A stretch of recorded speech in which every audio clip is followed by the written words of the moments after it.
De vous avoir encore très nombreux devant le petit écran pour suivre votre magazine d'analyse et de débat. Direct grand débat de ce soir, nous allons parler sur des questions qui nous sont réellement inhérentes, sur des questions avec lesquelles nous vivons, c'est des questions qui nous poussent à réfléchir et à aller un peu de l'avant pour comprendre qu'est-ce qui se passe réellement autour de nous, dans notre environnement le plus immédiat. Et c'est pour cette raison que nous avons eu l'honneur d'être avec des personnes avec qui nous allons devoir analyser sur ce plateau, sur ces questions-là. Quelles sont ces questions? Quelles sont les thématiques que nous avons pu retenir pour aujourd'hui? Nous avons dit d'abord, nous allons commencer par la cruciale question sur la situation sécuritaire à l'Est. Nous sommes tous des Congolais, nous sommes tous préoccupés par cette réalité et nous sommes appelés à pousser quand même des réflexions plus loin pour en avoir le cœur net. Et qu'est-ce qu'il faudra proposer? Parce que nous sommes plus dans les critiques que dans les propositions. Les propositions ne sont pas seulement l'apanage du gouvernement central, mais c'est aussi l'apanage de tout Congolais que nous sommes. Et voilà, nous allons commencer d'abord par cette question de la question sécuritaire de l'Est. Nous allons aussi revenir sur un fait. Qu'est-ce que les Congolais retiennent de la récente visite, encore du récent séjour du couple royal belge ici en RDC? Et enfin, nous allons parler de la question des développements de nos provinces. Pourquoi les provinces de la RDC ne se développent pas? C'est-à-dire, pourquoi la RDC ne se développe pas elle-même? Parce que nos provinces, 62 ans après, nous avons des provinces qui n'ont comme province et pas d'infrastructure comme province. Qu'est-ce qui bloque le développement des provinces? Nous allons analyser sur ce plateau. Et je ne suis pas seul, je suis avec le vice-président en charge des finances au Congo central du parti politique AVC. Lui, c'est M. Yves Makela. Bonjour, M. Yves. Bonjour, M. Charles. Comment vous allez? Je vais bien et vous-même? Non, Dieu fait grâce.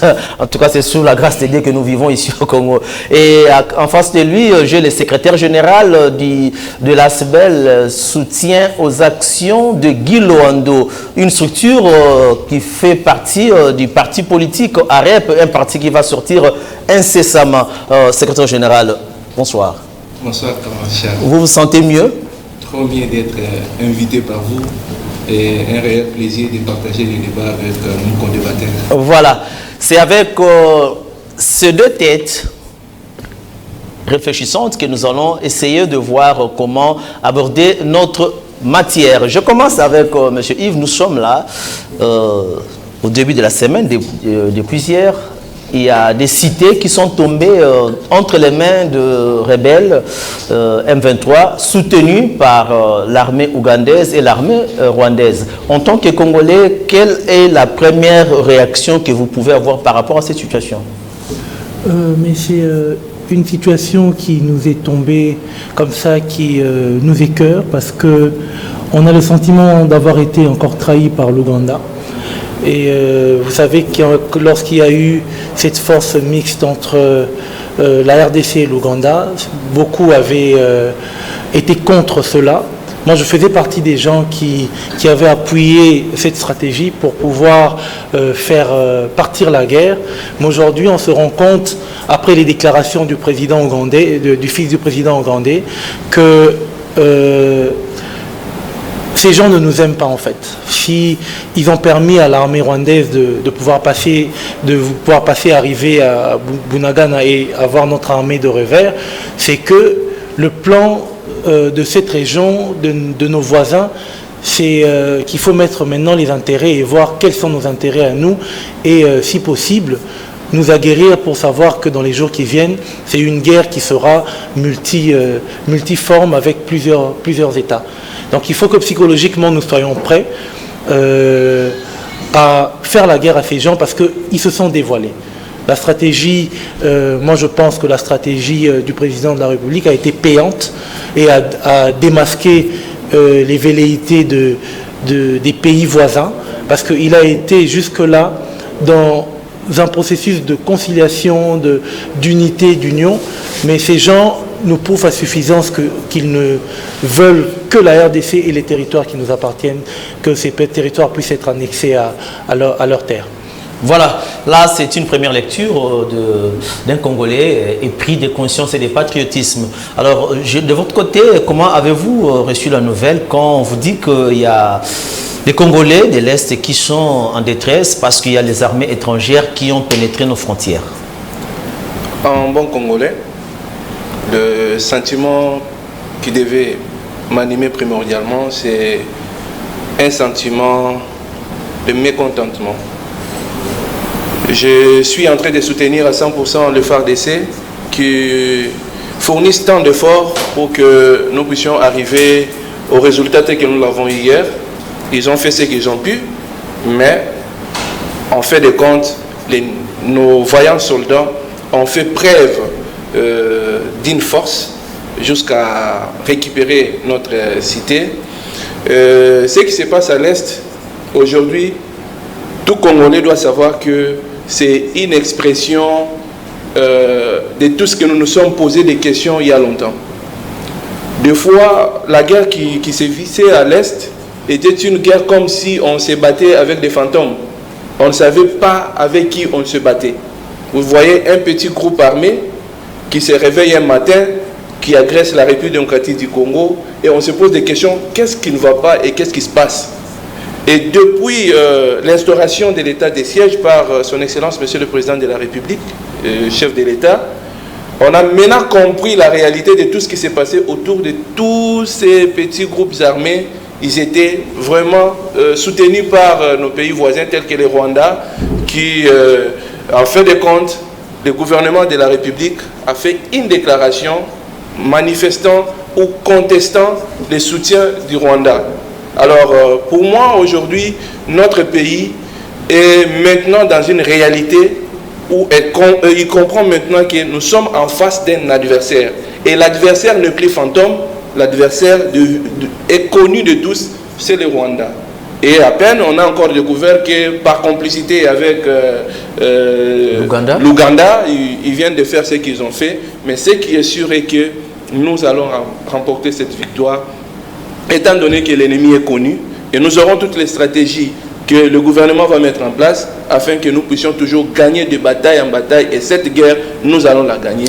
Nous sommes optimistes. Est-ce que ce n'était pas une erreur que notre président aille coaliser ou encore aille prendre de bonnes langues avec les républiques qui nous combattent chaque jour, notamment l'Ouganda et le Rwanda? Peut-être demain nous allons apprendre que le Burundi aussi est dans le lot. Je ne sais pas. Est-ce que ce serait intéressant que le président continue ou bien il fait le pas d'avoir de bonnes relations, de très bonnes relations même de fraternité avec ces républiques? Vous savez, par rapport à ce que vous dites, je ne peux pas condamner le président de la République pour dire qu'il a fait une erreur de coaliser, par exemple... Là, parce que vous êtes membre de l'Union sacrée. Non, non, même pas pour ça. Mais un vrai analyste, le président de la République s'est comporté en vrai père de famille. Dans le sens que, quand il y a un problème qui se pose, la première des choses ou le premier réflexe qui doit nous animer n'est pas seulement l'agressivité. C'est d'abord créer un climat de paix. Aller vers celui qui, depuis toujours, a été taxé de celui qui nous a agressés sous coulisses. Cela s'est fait que malgré les efforts du président de la République, nos amis du Rwanda n'ont pas fait montre de la bonne volonté, de la main tendue par le président de la République pour que nous puissions créer un climat de paix. Le voilà, ils se sont réveillés avec les hostilités. Et cette fois-là, le président a fait une déclaration forte pour dire soit c'est la paix totale ou c'est la guerre totale. Et cette décision du président de la République, j'ai une petite expérience sur toutes les fois que mon président s'est décidé pour une affaire. Et quand il y va jusqu'au bout. Et rassurons-nous que la détermination du président de la République, c'est une détermination telle qu'il avait même lui-même dit qu'il est prêt même à donner sa vie pour la nation. Cela n'est pas une aventure ou de la blague. C'est quelque chose que nous allons vivre et que nous allons voir de nos yeux comment la paix va être rétablie à l'est de notre pays. Voilà. De l'autre côté, M. Yves, avez-vous la même appréhension de choses que le commun des mortels qui s'est dit? Est-ce que le fait que le président ces mix dans des communautés régionales qui ne concernaient pas la RDC, notamment la communauté des États de l'Afrique de l'Est. Le Congo n'est pas un pays de l'Afrique de l'Est, mais cette intégration régionale, est-ce que c'était une façon de la voir dans l'air filet et puis l'agresser régulièrement, bien comment? Vous savez que l'histoire des guerres remonte à très longtemps. L'Allemagne a fait la guerre à la France, n'est-ce pas, et à l'Angleterre. Aujourd'hui, on traverse de la France en Allemagne sans frontières. Parce qu'il y a eu la création de l'Union européenne, qui fait que les frontières physiques ont été effacées. L'objectif de l'intégration régionale a plusieurs avantages.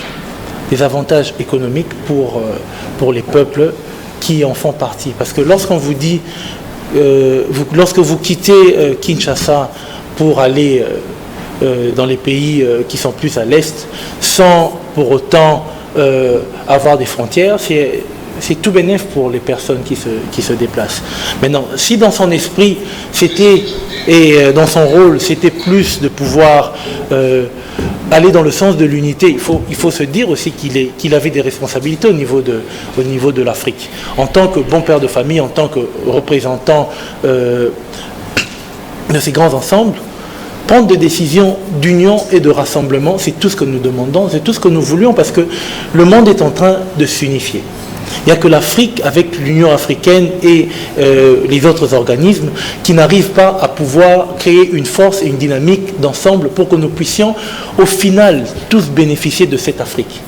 Plus nous sommes divisés, plus les forces extérieures profitent de cette Afrique, et je ne pense pas que, ça c'est mon point de vue, vous voyez, les gens jugent lorsque les choses arrivent, mais lorsque on prend des décisions, souvent il y a des analyses qui se font. Est-ce que c'est bénéfique à ce que les échanges puissent permettre à la RDC de pouvoir, qui a 9 frontières, on a plusieurs pays frontaliers. Donc si on peut nous agrandir dans le sens où on bénéficie, nous, des avantages des autres et les autres bénéficient de nos avantages sans qu'il y ait de guerre, sans qu'il y ait des gens qui profitent des autres comme le fait le Rwanda avec le coltan du Congo, moi je pense que c'est bénéfique, ça serait bénéfique pour nos populations. Maintenant, est-ce que c'est à cause de ça qu'aujourd'hui ils se sont dévoilés ou ils ont montré leur vraie face? Non, je pense que la bonté qu'on leur a présentée était tellement grande que les actes qu'ils posent aujourd'hui ne se retournent que contre eux-mêmes. Et est-ce qu'au jour d'aujourd'hui, nous pouvons affirmer haut et fort que l'état de siège a produit ses effets ou bien c'est un échec? C'est pareil. Moi, je vais parler d'expérience. Récemment, j'ai passé 1 an au ministère des Droits Humains, où j'étais conseiller en communication et vulgarisation des droits de l'homme. C'est à mon retour de mes élections que je suis parti du cabinet. On a fait ce qu'on appelle une évaluation de l'état de siège l'année passée.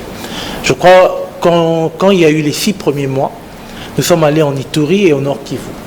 Et on a rencontré les gouverneurs militaires qui ont été placés par le chef de l'État. Si vous regardez économiquement, ce que le Nord Kivu avait comme recette avant le gouverneur du Nord Kivu, ce que les gens ne savent peut-être pas, a doublé ou triplé. Les frontières qui étaient très poreuses ont été sécurisées parce qu'il y a un problème, c'est que d'un côté, vous avez des hommes d'affaires qui ne payaient pas des taxes, qui avaient des mouvements, qui faisaient des mouvements comme ils voulaient, mais lorsque l'armée a pris cet espace-là, ils ont sécurisé nos frontières, ils ont endurci par les réglementations par rapport à tout ce qui est recette fiscale et assaini aussi les finances de ces provinces. Donc, du point de vue économique, c'est un gain.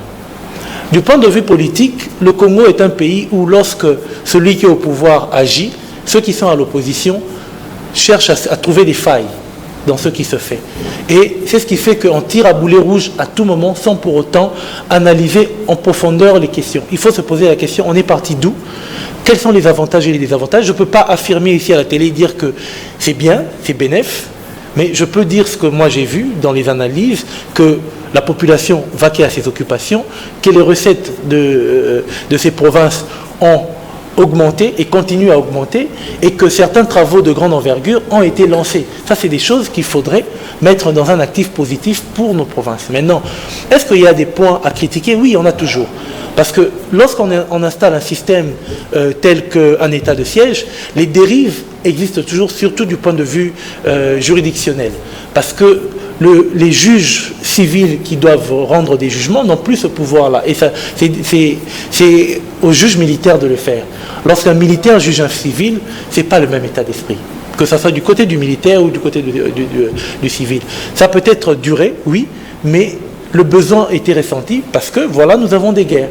Et une guerre avec un civil à la tête d'une province qui est frontalière à un pays qui nous agresse ou au pays qui nous agresse, ce n'est pas la même logique. Le militaire ne réfléchit pas de la même façon que le civil réfléchirait. Donc, qu'on passe cette guerre et puis après qu'on se repose la question pour savoir si oui ou non, c'était bénéfique ou non. Voilà, l'état des sièges, pour vous, on devra arrêter ou encore on devra continuer avec cette situation? Aussi longtemps, à mon avis, que la guerre de l'Est n'a pas complètement fini, moi, à mon avis, l'état des sièges doit continuer. Je pense mon co-débatteur a fait une analyse économique autour de l'état des sièges, que d'aucuns ignorent que le Rwanda ou nos pays voisins profitaient de tout ce qu'il y avait comme désordre à l'Est pour profiter, voler nos minerais et aller en faire. Vous voyez, le Rwanda a une raffinerie d'or alors que son sous-sol n'a même pas un gramme d'or. Vous voyez des choses comme ça. Il a une usine de production de coltan, dont dans son pays, il n'y en a pas. La guerre que nous subissons aujourd'hui, c'est au moins une frustration de nos pays voisins qui se trouvent maintenant à l'impossibilité d'accéder à nos ressources minérales qu'ils avaient facilité d'avoir depuis l'instauration de l'état des sièges. Pour moi, déjà ces résultats, l'ami l'a bien dit que les recettes de nos provinces de l'Est ont soit doublé ou triplé. Bon, pourquoi depuis 18 ans, ces recettes étaient toujours à cet état-là? Vous aimez bien la chanson des 18 ans, ils ont doublé même pendant que le régime en place était là. 18 ans parce que nous devons faire une certaine évaluation, nous devons faire une certaine appréciation et cette appréciation doit être comparative. Parce que si on dit aujourd'hui que vous avez grandi, c'est parce qu'on doit vous prendre à un certain âge où vous étiez petit et on fait une comparaison. Alors, si je parle de ça, c'est par rapport aux différentes années qui se sont écoulées où nos frères ne faisaient que mourir, on ne faisait qu'égorger nos frères. Cela a fait même peur à certaines personnes de trouver comme si l'Est de notre pays était un milieu invivable. Vous voyez? Mais aujourd'hui, depuis l'instauration de l'état des sièges, ça porte espoir de croire que voilà, à l'Est de notre pays, il y a espoir de vivre et surtout avec, j'insiste sur cet aspect où nos voyants soldats se sont réveillés maintenant et désormais la paix, rien que la paix sera instaurée dans à l'Est de notre pays. Donc pour moi, l'état des sièges, bien que je ne peux pas dire qu'il n'y a pas eu de failles, comme mon co-débatteur l'a dit, les failles qu'il y a aujourd'hui par rapport à l'état des sièges et ce qu'il y avait avant l'état des sièges, nous pouvons dire, mettre sur une balance, on trouvera toujours que ceux de l'état des sièges sont minoritaires par rapport à ceux d'avant l'état des sièges. Pour dire, en conclusion, que l'état des sièges est une réussite. La République démocratique du Congo a été colonisée par le Royaume de Belgique. Et nous venons de recevoir en séjour pendant plus ou moins une semaine le couple royal belge qui a passé tout son temps à Kinshasa, à Lubumbashi et il a fini depuis avant-hier à Bukavu. Et le couple royal vient trouver la RDC en plein moment d'agression. Qu'est-ce que vous avez retenu de leur passage? Premièrement, je salue. J'aimerais que vous me répondiez en tant que Congolais patriote. Mais je parle comme Congolais, cher. Oui, pas seulement en tant que membre d'une corporation. Non. Vous savez, je suis scientifique au départ. Et avant d'être politique. Oui, avant d'être politique. Ce que je dois vous dire, c'est que le passage du roi belge c'est une expression forte de la réussite des plaidoyers menés par son Excellence, Monsieur le Président de la République, chef de l'État. Ah bon? Vous savez, beaucoup de gens ont crié ici, il a fait des voyages, il est allé par-ci, par-là. Où sont les retombées de ces voyages? Mais lorsque les retombées arrivent, lorsque nous recevons ici le roi. Non, lorsque les retombées arrivent, ces mêmes personnes ne parlent plus. Et vous savez que notre pays était totalement déconnecté au reste du monde, du point de vue de la diplomatie. Avec l'Occident, c'était un problème. Avec l'Orient, un peu là. Mais le président de la République a trouvé que nous sommes une force au niveau de l'Afrique. Et en tant qu'une force au niveau de l'Afrique, rester à l'écart du reste du monde serait nous enclaver nous-mêmes. Le mieux serait s'ouvrir encore au monde, créer cette diplomatie. Et voilà, le roi belge arrive. Il n'arrive pas seulement pour faire du tourisme, non. Ah, vous reconnaissez quand même, il est aussi venu faire du tourisme. Pas du tourisme. Il y a des actes posés par le roi de Belge que, à moins que vous puissiez être déjà un Congolais épris de la haine ou épris de ce sentiment de détester même ce qui est acceptable, et vous pouvez facilement vous comporter de cette façon-là. Mais tout Congolais qui veut le développement de ce pays, déjà les discours prononcés par le roi de Belge, où il condamne les actes posés par ses aïeux, c'est déjà une expression forte que les Congolais doivent comprendre que maintenant, les choses ont pris une autre tournure. Mais c'est le secrétaire général, les Congolais ou encore les Quinois attendaient à ce que quand le roi condamne ce qui se passe à l'Est, et puis il donne l'ordre à son royaume, à son gouvernement, comme ça, il y a une délégation des commandos belges qui devraient arriver en contingent et puis aller à l'Est. Mais c'est ce que nous n'avons pas vu. Bon, je vais revenir à vous, M. Yves Makela. Vous avez retenu quand même quelque chose du passage du couple royal belge au Congo. Mais vous voulez dire à part l'image de Lubumbashi qui a circulé? Non, mais non, ce que le secrétaire général disait est pertinent. Pourquoi? Parce que tout ce qui s'est passé avant, c'était que le Congo n'était plus un pays fréquentable. Le roi qui vient avec son épouse et qui passe une semaine, c'est un message fort. Politiquement, diplomatiquement, c'est un message très fort. Ça veut dire que j'ai assisté dernièrement à une réunion où les Français vivant au Congo se plaignaient du fait que la plupart des Français, des enseignants français, c'est un exemple, je vais en revenir, qui donnent cours ici, qui devraient donner cours ici, ne viennent pas parce que la publicité qui est faite sur notre pays n'est pas bonne. L'image que les gens ont à l'extérieur du pays, c'est une image d'un pays en guerre.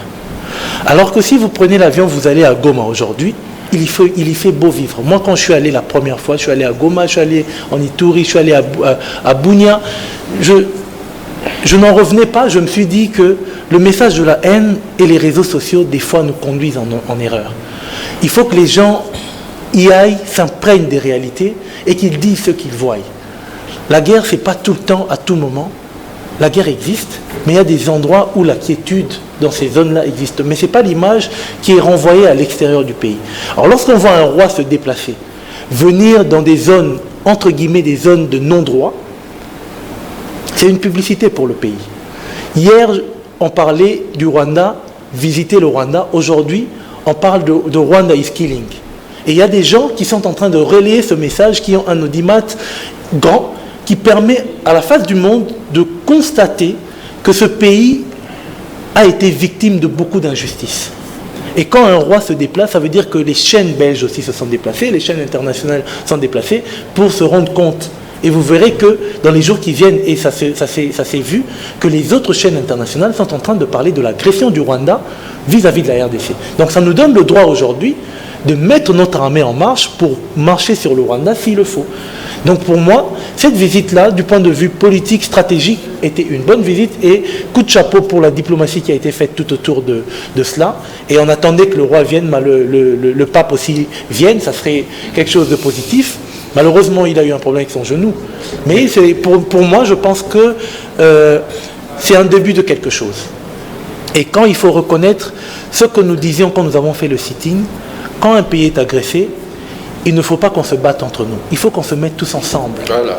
Pour pouvoir... Qu'on mette de côté les couleurs qu'on mette de côté politique, tout ce qui est clivage politique. Qu'on se dise, les lombo kanabiso bazo bunisa biso, mutu ya lamuka azate, mutu ya union sacrée azate, mutu ya ensemble azate, biso nous toza ba congolais bazo beta biso parce que tant uba na biso bazo kufa ndeko na biso bazo kufa, makila na bango ezotanga, c'est pas l'ensemble qui a une couleur politique. Et que les politiciens fassent de la récupération politicienne par rapport aux vies des gens, c'est quand même injuste. Donc il faudrait qu'on passe le cap, qu'on se dise on est en guerre. On n'a pas besoin de dire mettons-nous derrière le chef de l'État. On ne va pas obliger les gens à aimer le chef de l'État. Quand des musiciens vont soutenir l'armée rwandaise, congolaise au fond, ils le font sans passer par le chef de l'État. Donc nous les Congolais, on peut soutenir nos armées, on peut soutenir nos populations en détresse, sans pour autant citer forcément le nom du chef de l'État pour que ça ne soit pas récupéré quelque part. Parce que les gens ne veulent pas dire, lui donner ce bénéfice de doute qu'il est en train de faire ce qu'il y a pour que cette guerre puisse finir. Je pense que je dois compléter un élément par rapport à ce que mon co-débatteur vient de parler. Vous savez, quand notre pays est agressé, c'est tout le monde qui est agressé. Pour l'instant, là, nous n'avons pas besoin de couleur politique. Non, je suis de la Mouka, je suis de l'IDP. Vous n'avez pas besoin de connaître la cause. Nous avons besoin de nous unir comme un seul homme. Et en tant qu'un seul homme, affrontons l'ennemi. Il n'y a pas longtemps, lorsque le président de la République a pris le pouvoir, il y a eu la conférence de presse que M. Mouzitou avait eu à faire, où il disait « Nous devons faire la guerre au Rwanda ». L'heure a sonné. Le président de la République s'est décidé, soit c'est la paix totale, soit c'est la guerre totale. Et c'est pour autant dire que cette fois-là... Là, vous minimisez Rwanda facilement. Mais Rwanda n'est rien. Ce n'est pas pour la première fois que notre pays a été agressé par le Rwanda. Et chaque fois qu'il est agressé, Rwanda se trouve toujours en difficulté d'avancer. Et ça, nous avons des grands généraux qui existent dans notre armée. Nous avons la logistique nécessaire pour défier le Rwanda. Et même s'il faut aller jusqu'au Rwanda, pénétrer le Rwanda, nous avons cette possibilité. Et nous sommes confiants par rapport à cela.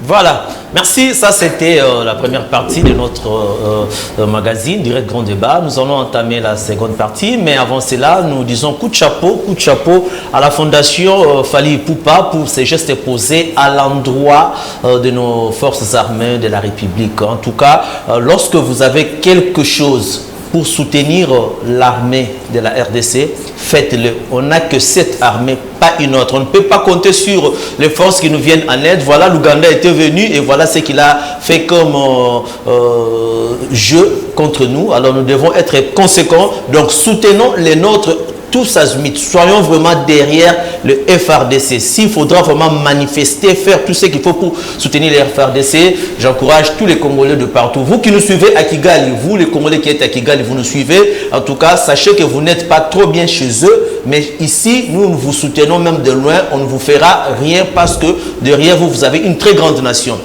Je passe maintenant à la seconde étape. Pourquoi nos provinces ne se développent pas? Nous avons de grandes personnalités dans ces pays. Si nous devons citer, on va citer Yves Makela, c'est une personnalité. Mais quand vous rentrez dans sa province, on ne voit rien. Quand nous allons citer Obem Minakou, il est dans le Bandundu, on ne voit rien dans sa province. Lorsque nous citons Ngoï Kassange, on ne voit rien en Bujimaï. Lorsque nous citons... Donc, vous êtes tellement nombreux, souffrez que je cite vos noms comme ça au hasard. C'est pour dire que les Congo profonds ne reflètent pas le nom du grand pays. Qu'est-ce qui serait à la base? Pourquoi nos provinces ne se développent pas? Cette question, je vous l'adresse en premier. Il y a plusieurs raisons. Si je peux énumérer, c'est que le fonctionnement de la caisse de péréquation est une des problématiques des développements des provinces. Les provinces qui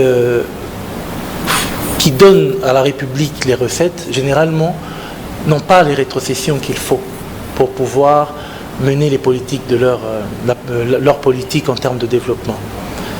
Mais du point de vue politique aussi, c'est un blocage.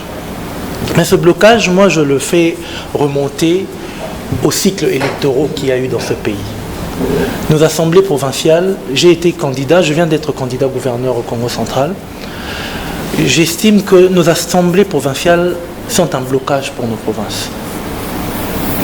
Même, je crains... Non, j'aimerais bien qu'on puisse bien écouter ce que vous avez dit. C'est-à-dire, les assemblées provinciales sont un blocage pour le développement de nos provinces. Oui, elles sont un blocage. Pourquoi? Parce que vous avez vu tous ces jeux de motion qu'il y a eu, qui ont bloqué les provinces, qui ont conduit à des élections anticipées, c'est à cause de nos assemblées. Mais c'est aussi des assemblées, et on le sait tous, avec des députés mal élus. Parce que les élections 2018 étant remplies d'irrégularités, ont fait que dans nos assemblées, nous avons eu des gens qui sont plutôt des commerçants que des personnes qui ont tendance à vouloir le développement de la province. Ce qui fait que même le jeu électoral est biaisé d'avance. Les voix sont monnayées et tout. Heureusement que nous tendons vers la fin de ce cycle et nous espérons que dans les années qui viennent, ça sera un suffrage direct où la population votera pour les dirigeants qu'ils veulent au sein de province et que ça soit une légitimité plus ou moins acceptable. Ça, c'est du point de vue politique. Mais est-ce que... un autre point, c'est l'assainissement des finances publiques et puis la projection des animateurs des provinces. Lorsqu'on veut diriger une province, on a un projet que l'on défend et dont on se donne les moyens pour atteindre les objectifs de gestion.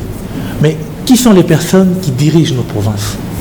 J'espère que ceux qui sont venus aujourd'hui seront des bonnes personnes qui vont pouvoir emmener une autre dynamique et une possibilité de pouvoir les développer.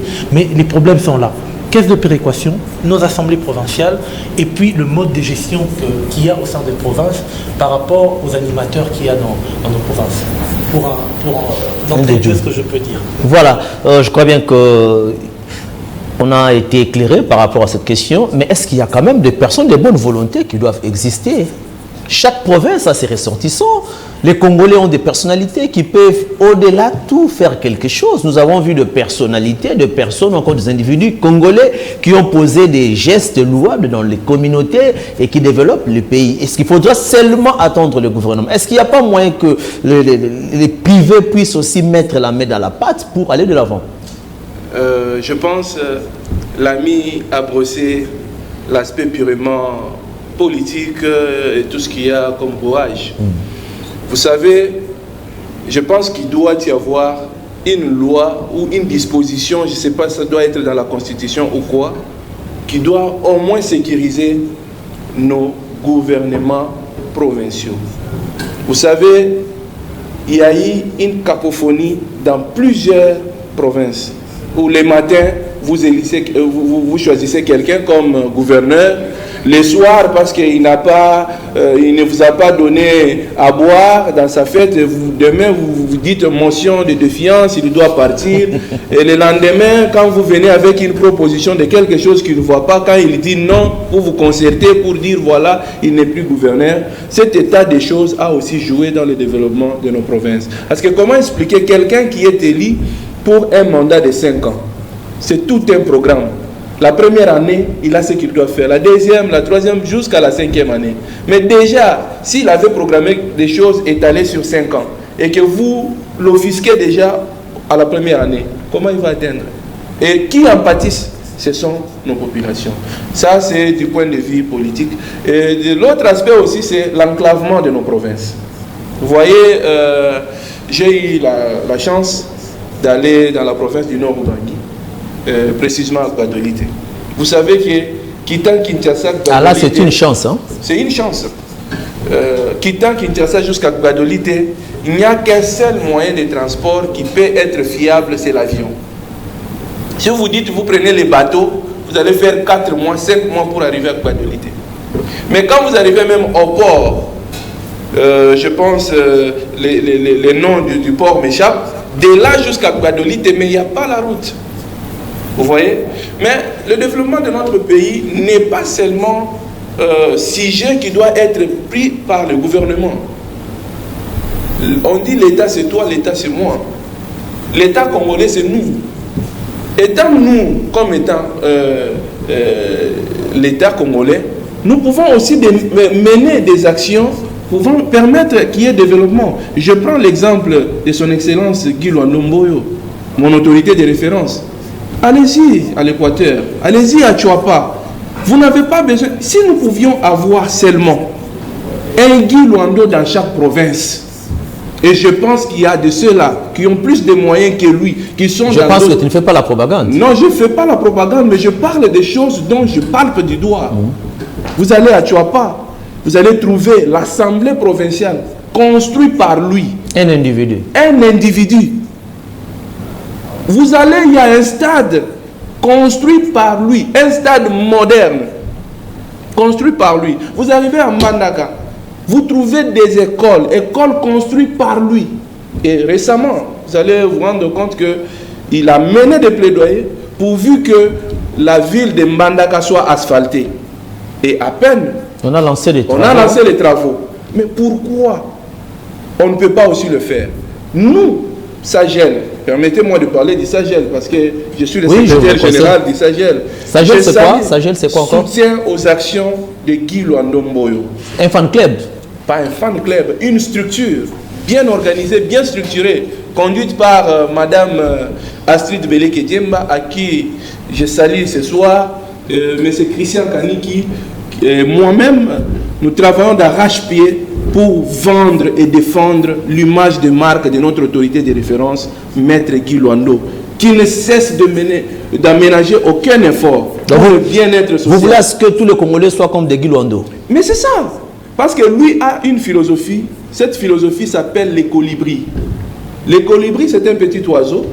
Ce petit oiseau est toujours disponible à faire quelque chose qui est mieux pour lui, mais pour l'intérêt des autres. Qu'est-ce que lui, le colibri, peut faire pour que les autres puissent bénéficier? C'est ce que Guy Luando fait. Il ne représente rien pour la République du point de vue de la... comment je peux dire? En tant qu'individu. Parce qu'il peut ne pas être là. La République peut toujours continuer. Mais sa présence est vraiment significative par rapport à ses actions. Vous partez, vous trouvez la fondation Ouidal, qui est une fondation répandue sur toute l'étendue de la République, avec des actions concrètes.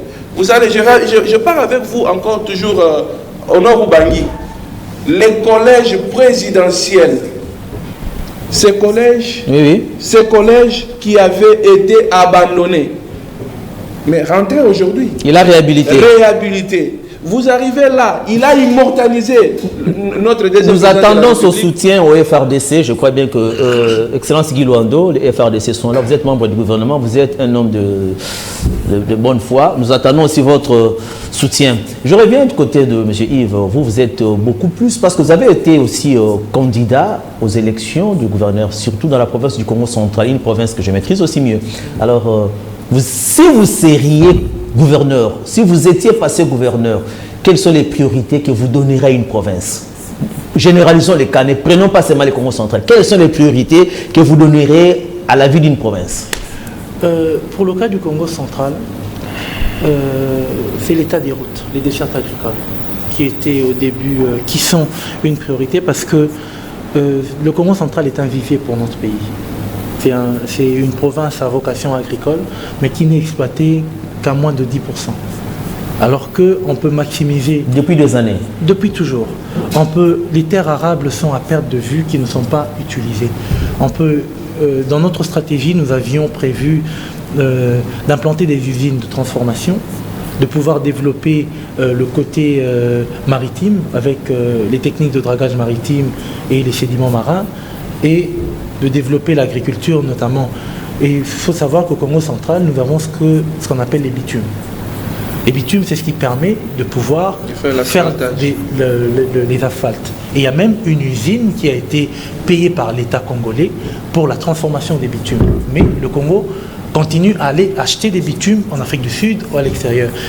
Il y a un gros problème de bonne volonté. Mais on a l'impression que les gens qui veulent aider ce pays à avancer, on leur met des bâtons dans les roues. Lorsque vous commencez à mener des actions pour pouvoir dénoncer ou pouvoir donner des idées sur ce qu'il faut qui avance, ceux qui sont là depuis des années avec un système établi veulent maintenir le pays dans cet état des choses. Les conservateurs. Pourquoi c'est fait? Parce que les gens se disent, si on fait 1000 km de route, le bénéfice sera à Tshisekedi. Non, il ne faut pas qu'on voie le pays dans ce sens-là. il faut que nous pensions aux générations futures plutôt. Lorsque nous partons, que laissons-nous après? C'est pourquoi il n'y a pas de relève dans ce pays. Ceux qui sont là veulent s'agripper et ne veulent pas partir. Nous qui sommes partis à l'extérieur, qui avons appris, quand nous voulons aider, on a l'impression que nous ne sommes pas prêts. Et quand nous serons prêts à 60 ans, c'est nos enfants que nous allons bloquer. Il faut qu'il y ait une transmission. Que les Bambouta, que les aînés nous permettent à nous, les jeunes, de nous exprimer.